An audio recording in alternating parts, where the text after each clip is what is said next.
A válvula eletrônica, também chamada de válvula termiônica, válvula a vácuo ou válvula de elétrons, é o vovô do transistor. Ela é um componente eletrônico que consiste basicamente por um invólucro de vidro, metal ou cerâmica a vácuo ou algum tipo de gás, com vários elementos metálicos internos chamados de anodo, cátodo, grade e filamento.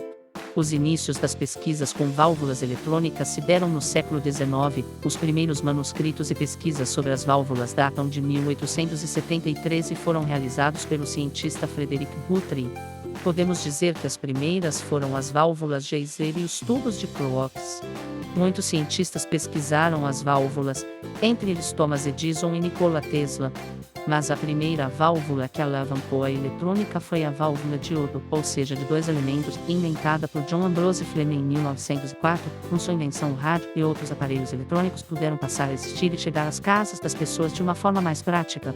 Até meados do século XXI ainda era possível encontrar válvulas em televisores, os chamados tubos de raios catódicos, tubos de imagens osciloscópio, que foi substituído pela tela de LCD ou LED.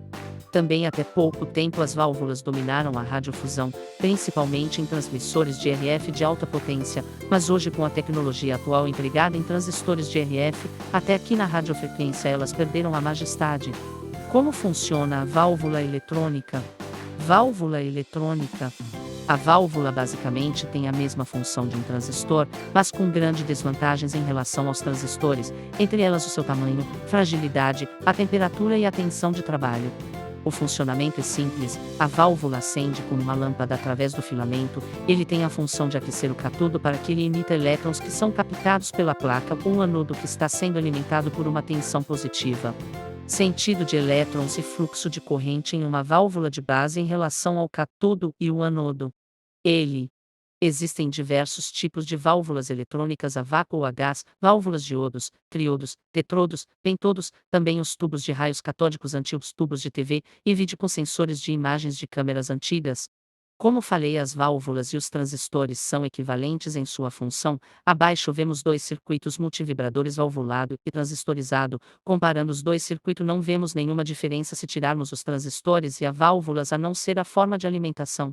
Abaixo um esquema de um rádio valvulado superheterógeno. Este tipo de rádio era uma versão mais barata, conhecida por rabo quente, devido não possuir transformador de tensão. Quando o transistor começou a popularizar-se, isso na década de 50 e início de 60, e com a entrada no mercado do primeiro rádio transistorizado Regent TR-1, a válvula iniciou sua decadência. Atualmente as válvulas ainda são utilizadas em aparelhos sonoros de alta fidelidade que também são chamados como AM. Este é um dos pontos positivos das válvulas eletrônicas. Segundo os audiófilos, os equipamentos de som valvulados possuem uma excepcional qualidade sonora, muito melhor do que os aparelhos transistorizados.